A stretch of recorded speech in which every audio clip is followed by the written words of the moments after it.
Kiriku abasaza bamaze kwashika oyo naona umusaza mvuye burayi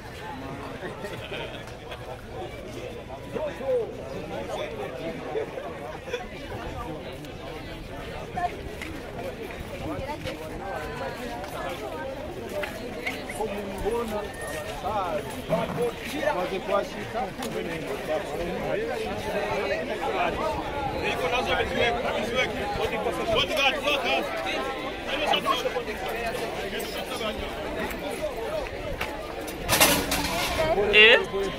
Gajagari mungwe bodyguard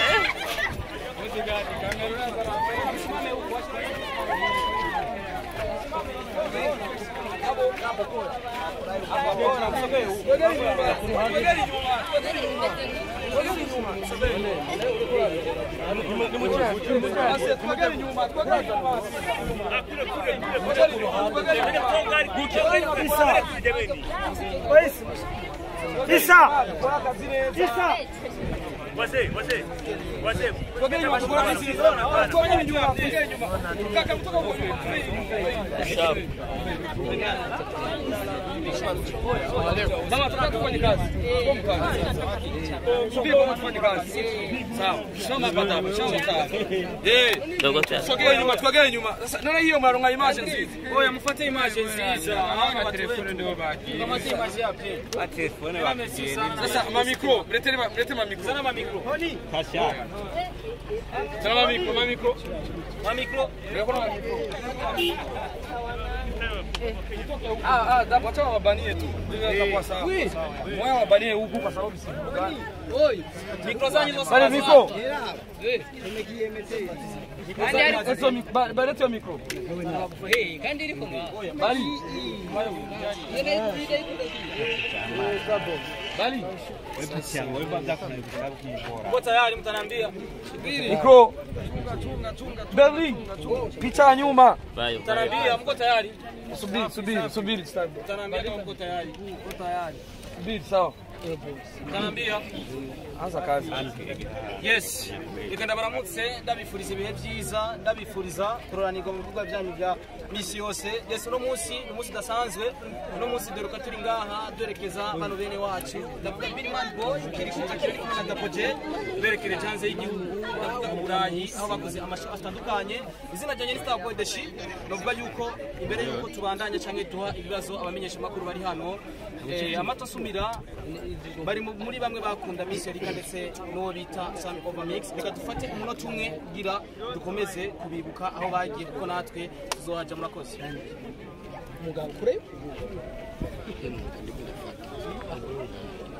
Yes, ibibazo ni vyanyu abamenyesha makuru ndazi ko muri hano mufite ibibazo byinshi bitandukanye. Twabonye byinshi bitandukanye, twabonye amasho atandukanye, baragiye Sweden, baraja mu Faransa, muri Belgique, Allemagne ndetse n'amatosumira. Hari n'amasho menshi asigaye hari ya anye bo basubira gukora bisigura yuko iyo umuntu akoze neza ibintu biragenda neza cyane. Turatangura n'ibibazo randi promoter ko tayari Kabisa Dabo, we wanna party.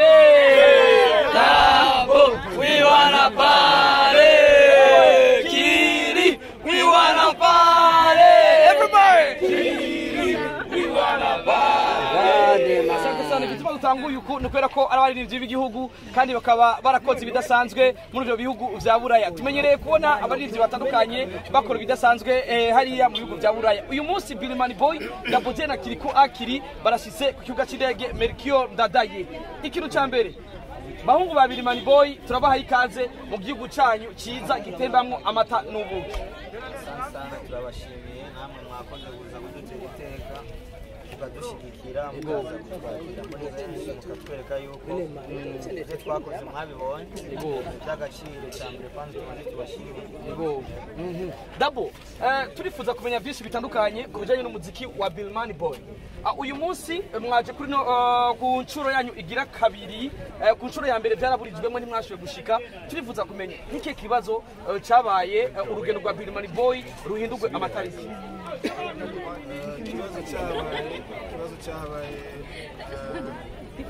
wari umwanya muto twari dufise, indege yari kutugarukana yaradusize kubera uburuhe kubera twava mu gisagara rero biba ngombwa ko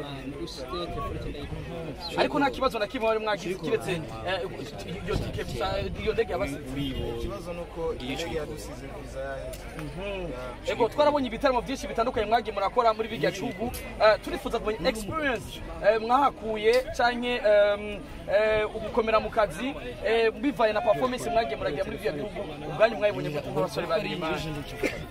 Ni experience niniya cyane tuvuga ko tugiye kubateramisha tugiye no kwiga ibintu byinshi kubera yari inshuro yacu ya mbere dushitse hariya, rero twaragerageje uko dushoboye turashimiye n'abatwitabiriye n'abaje kudushyigikira. bibaza ko imiryango yaruguruwe twagarutse mu gihugu, hari benshi bari bazi ko tutazogaruka hano ariko twe twagarutse twaje gukora kandi kurusha kubera twabonye ko gukora cyane ari aho bishikana umuntu.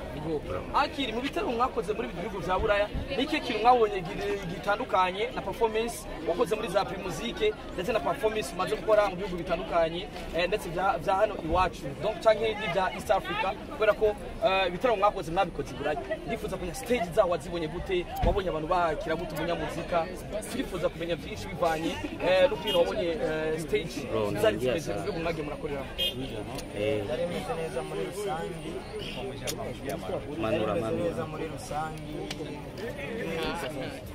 bize byinshi kandi nibaza yuko ari intambwe nziza twateye kubera yuko twahuye n'abantu bagiye batandukanye, ariko ikintu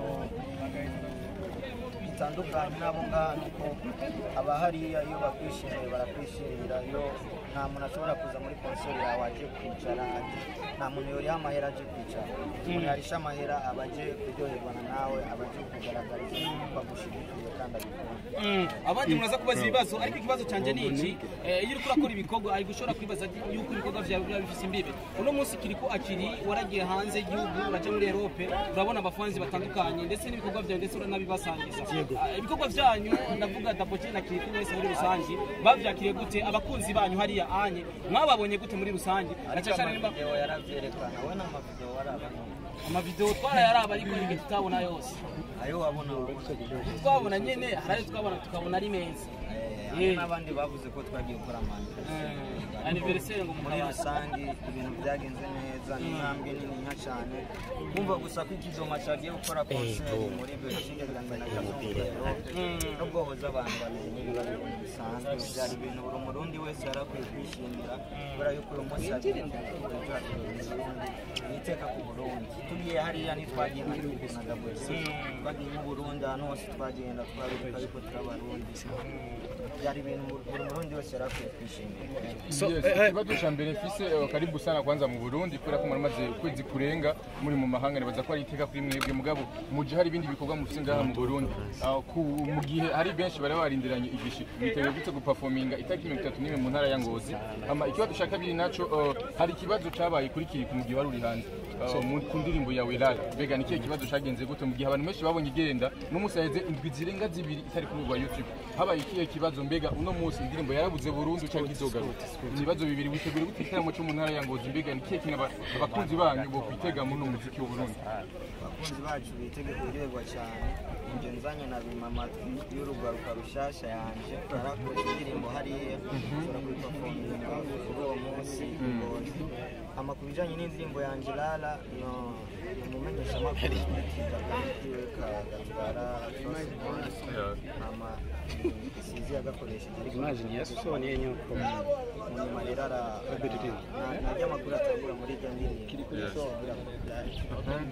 ko ndamugurisha amadolari ku masegonda 3 hari amakuru avuga yuko ngo yoba yarabarondeye nta nk'uburongozi bwa Birimani ndavuga bamoza narandondeye ariko umuntu yaduhuje nibaza yuko ari we yatumye tutagira n'icyo yaduhuje n'ibyo bashatse ageze amaze kuduhuza umukiriya telefone nibaza ko ashaka nanjye ndi umuntu nasanze namwishyuye kutari kwiza ariko icyo nacyo kimusabiye ko imbabazi kandi nawe yavuga yuko icyamubabaje ari ukuntu noba namwishyuye kandi sinamwishyuye nabi ariko nuko uko namwishyuye narakoresha ijwi ryose ko nari kumwishyura namwishyuye agira ibyo ashaka kubera ko ibyo nari nzi ko ageze bikarondera ariko naramwegereye ndamusaba imbabazi ariko telefone kasubizana nuko twari tugifatiriwe hariya ko muri iyo bimama twashasha bayiye nibaza yuko bizogenda neza